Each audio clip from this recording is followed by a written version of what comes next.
J'ai envie de me mettre debout, je crois, comme ça je parle mieux et je vous vois mieux. Donc, bonsoir tout le monde. Cela me fait très plaisir d'être ici ce soir avec vous, parmi les socialistes de Hauts-de-Seine essentiellement. Et je suis très fière de la petite cartouche verte sur le badge. Et je suis très heureuse du fait que Benoît Hamon a réellement pris dans le programme des écolos les éléments très importants. Donc je suis fière de pouvoir contribuer un tout petit peu à cette campagne. Ensuite, être à Puteaux pour parler de la transparence et l'exemplarité en politique, comme vous le disiez, ça c'est assez goûteux. Et en regardant un peu l'actualité de cette ville, de cette circonscription, de cette région, depuis des dizaines d'années, je me suis dit que c'est l'exemple de tout ce qui ne marche pas en France. Je me souviens d'abord de Charles Pasqua, de ses mises en examen nombreux. Vous vous souvenez qu'il a fini son dernier mandat de sénateur. Il n'a pas été écarté de son poste de législateur par le parti politique, par exemple, auquel il appartenait, malgré la condamnation pour corruption qu'il a eue dans l'affaire de Casino d'Annemasse, je crois. Malgré une condamnation, elle n'était pas encore définitive parce qu'on peut toujours faire appel et puis il y a le pourvoi en cassation, ça permet de finir tranquillement le mandat en cours. Il avait, je ne me souviens plus exactement, 6 ou 7 mises en examen, une condamnation et il était encore législateur. En anglais on dit « the lawmakers are the lawbreakers ». Comment est-ce qu'on pense que les citoyens peuvent avoir confiance quand la délinquance est aussi évidente, qu'elle est sur la table, qu'elle est publiée, que tout le monde le sait, tout le monde le commente, mais le citoyen, lui, il sait que si son fils est pris pour un vol de 2 CD en récidive, n'est-ce pas, sous Sarkozy, il va prendre un an ferme, alors que Charles Pasqua, lui, pour corruption de plusieurs millions de francs à l'époque, il prenait un an avec sursis. Donc une grande injustice en plus. Et le fondement même de la République, de la démocratie, qui est la confiance, elle est sapée par ces événements que tout le monde connaît et où il ne se passe rien. Et donc cette ville, évidemment, elle est exemplaire pour ça, parce que mise en coupe réglée, dominée par une famille, et où on prépare tranquillement la succession de la 3e génération. Et c'est incroyable de voir le nombre de casseroles. D'ailleurs, je crois que Mme Secaldi a eu le prix casserole de Anticor. C'est la seule ville dans laquelle le préfet ont des logements HLM. C'est la seule ville où il n'y a pas de surloyer pour ceux qui ont les moyens.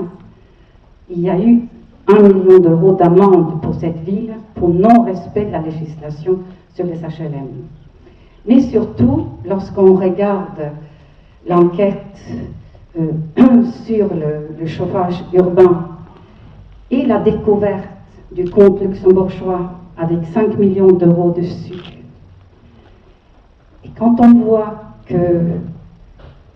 Woerth, qui à l'époque était ministre du budget, il n'a pas saisi la CIF, la commission d'infraction fiscale, pour Mme Secaldi. Lorsqu'Isabelle Prévost-Després, la remarquable juge qu'on persécute, elle, quand elle a eu le dossier en 2004, elle a perquisitionné.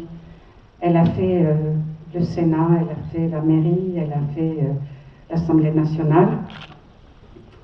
Elle a trouvé des choses.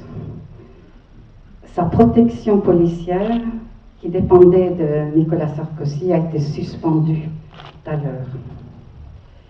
Elle était punie Mais elle essayait de sortir ce dossier. Elle a été mutée et le successeur a invité Madame Secaldi Renaud à prendre le thé. Il lui a posé quelques questions pas trop gênantes et puis il a laissé le dossier. Et ça, voyez-vous, c'est insupportable. C'est insupportable que ça se sait et c'est quoi 5 millions cachés sur ce compte. Au minimum, c'est du blanchiment de fraude fiscale. Au minimum. Et très probablement, elle a un problème d'explication de l'origine des fonds qui est corruptif, on peut le penser. Alors donc, il y a une enquête qui est toujours en cours, qui va finir par sortir un jour.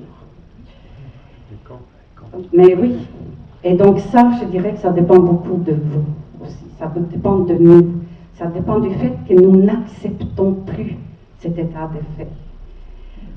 Pour Balkany, c'est encore pire, c'est encore quelqu'un qui est voisin de cette ville et qui aujourd'hui, nous savons qu'il a détourné des dizaines de millions d'euros.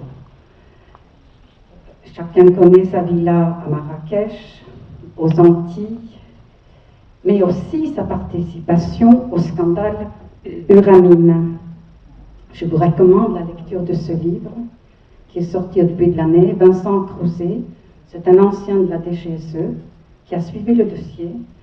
Et là, c'est vraiment un scandale de corruption de l'État.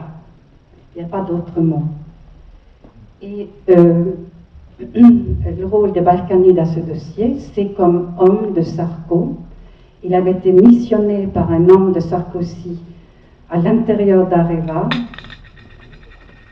Il avait prétendu que c'était gratuit comme mission. Et c'est Tracfin qui a trouvé trace du virement quelques temps après. 8 millions d'euros, je crois, c'était. Et donc on voit que la seule contre-pouvoir à cette volonté de puissance dynastique, ce sont les institutions, c'est la justice, c'est la presse. Et si on attaque la justice et si on attaque la presse, il n'y a plus de contre-pouvoir. Et ça, c'est évidemment le rêve. C'est le rêve de Trump aux États-Unis, mais c'est aussi le rêve de Fillon actuellement. Il a fait des déclarations incroyablement scandaleuses, n'est-ce pas, qui met en cause l'état de droit. Ce qu'il veut à corps et à cri, ce n'est pas l'état de droit, contrairement à ce qu'il dit. Il veut l'impunité. L'impunité. Et jusqu'à maintenant, on peut dire que les dirigeants de Haute-Seine, ils ont eu l'impunité assez largement et qu'un certain nombre de procureurs qui n'étaient pas Éric de Montgolfier, un certain nombre de juges qui n'étaient pas Eva Joly, ont laissé les dossiers dormir et n'ont pas fait les actes symboliques peut-être, les actes importants.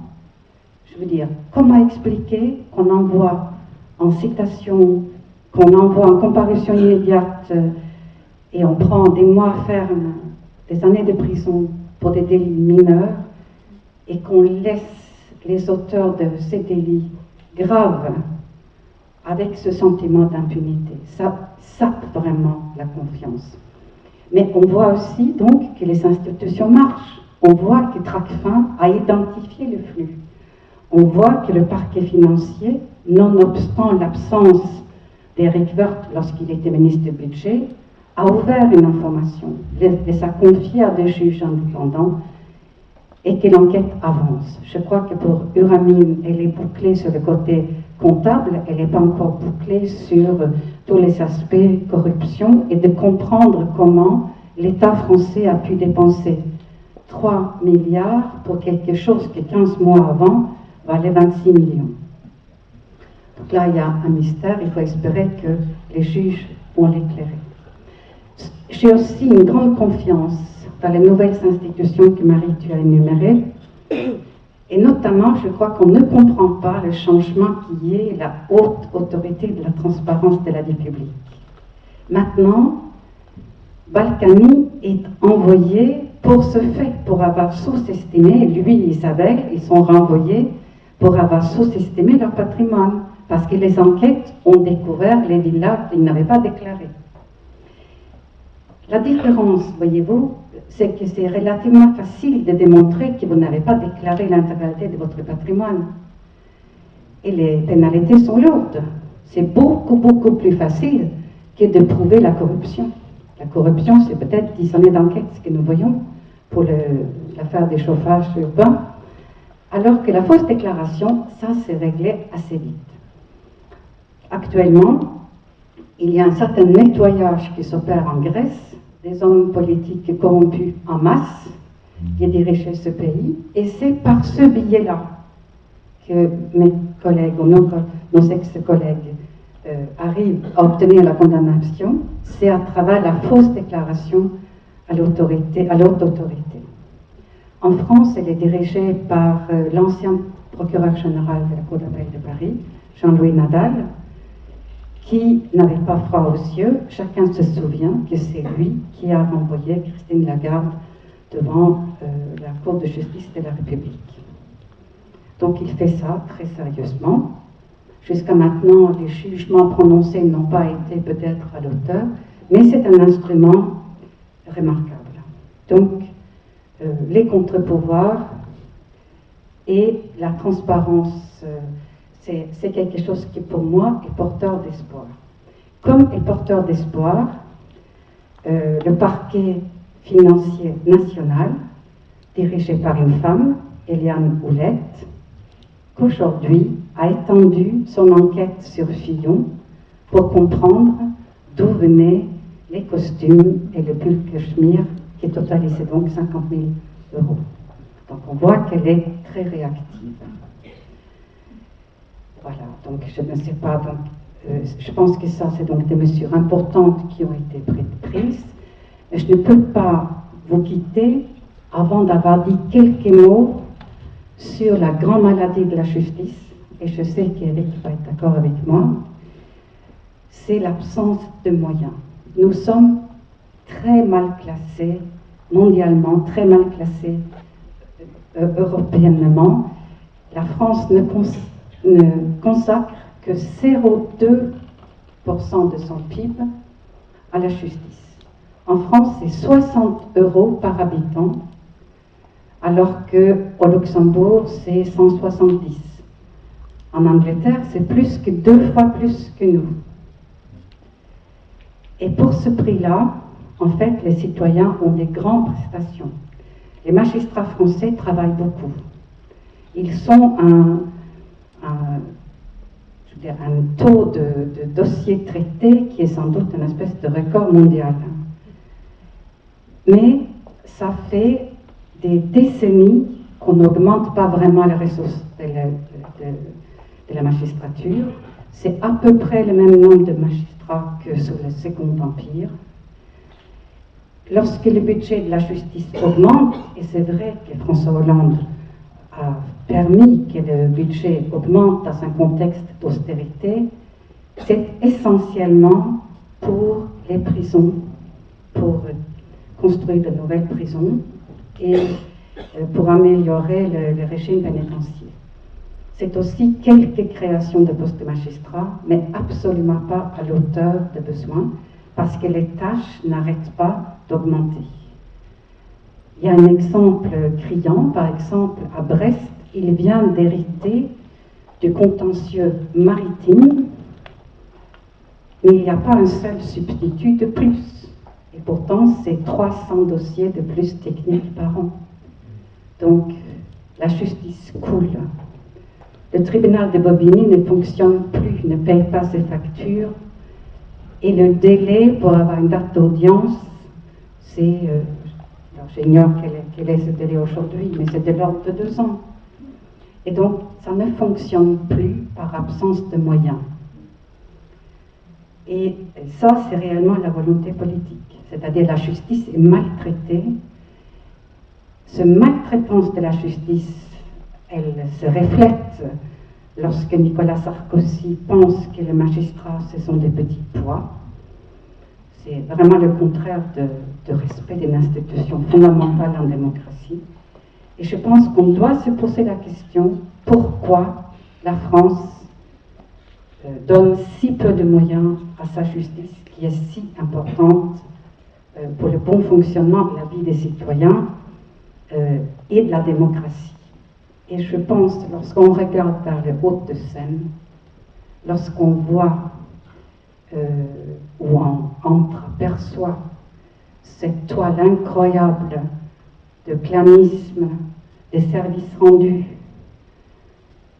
nombre d'enquêtes qui n'ont pas été faites, le fait que Nicolas Sarkozy a pu continuer à participer au cabinet de son associé Arnaud Claude alors qu'il était président de la République et que ce cabinet traitait des contentieux de l'État, des conflits d'intérêts manifestes, une enquête qui n'a pas été faite. Il y en a beaucoup.